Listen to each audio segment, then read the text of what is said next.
So, Can we please leave some quiet pieces?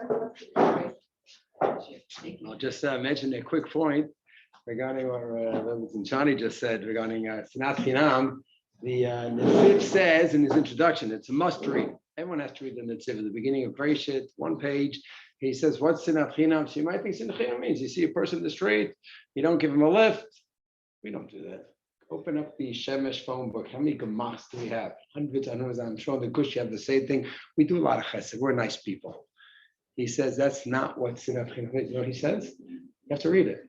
It's when the Gedolim, the leaders of the generation, they look at other people, rabbis, Gedolim, but they don't have the exact same hashkafa, the same outlook.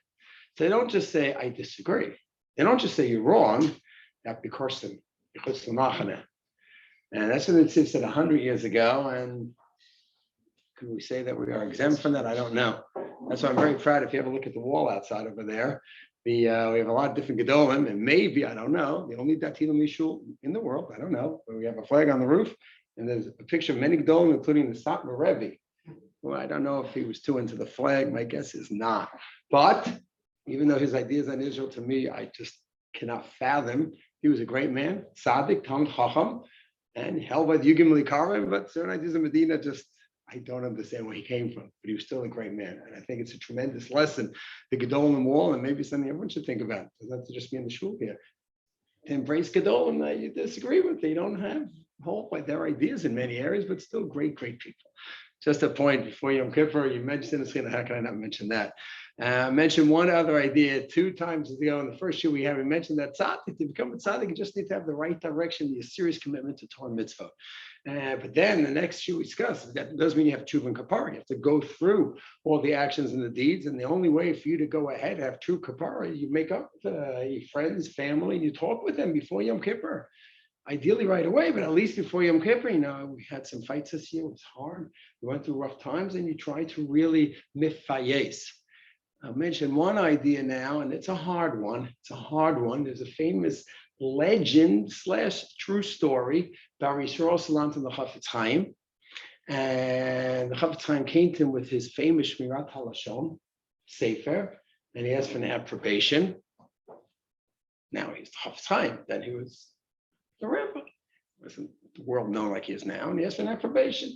And the story goes, Yisrael Salant said, one part bothers me. At the end of chapter 4, you write that if you spoke Lashon Hara about someone, and everyone laughed at you, you're saying this guy's crooked in business?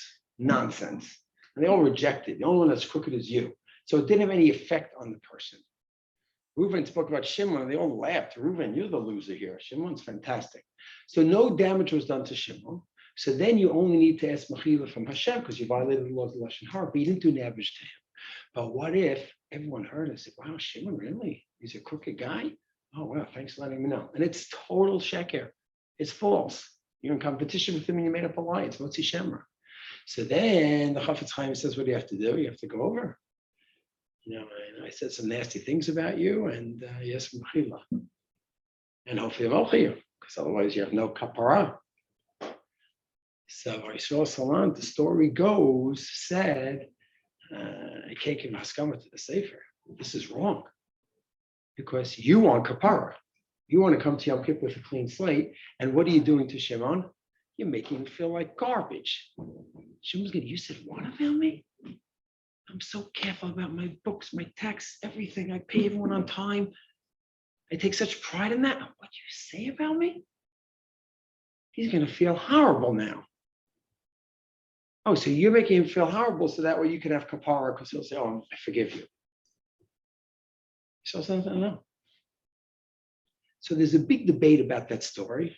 Rav Sternbach, who's alive and well today, has a yeshiva out in Gimel, lives in Yerushalayim. He says that he heard directly from Rav Dessler, who heard from Rav Yisrael Salant the story.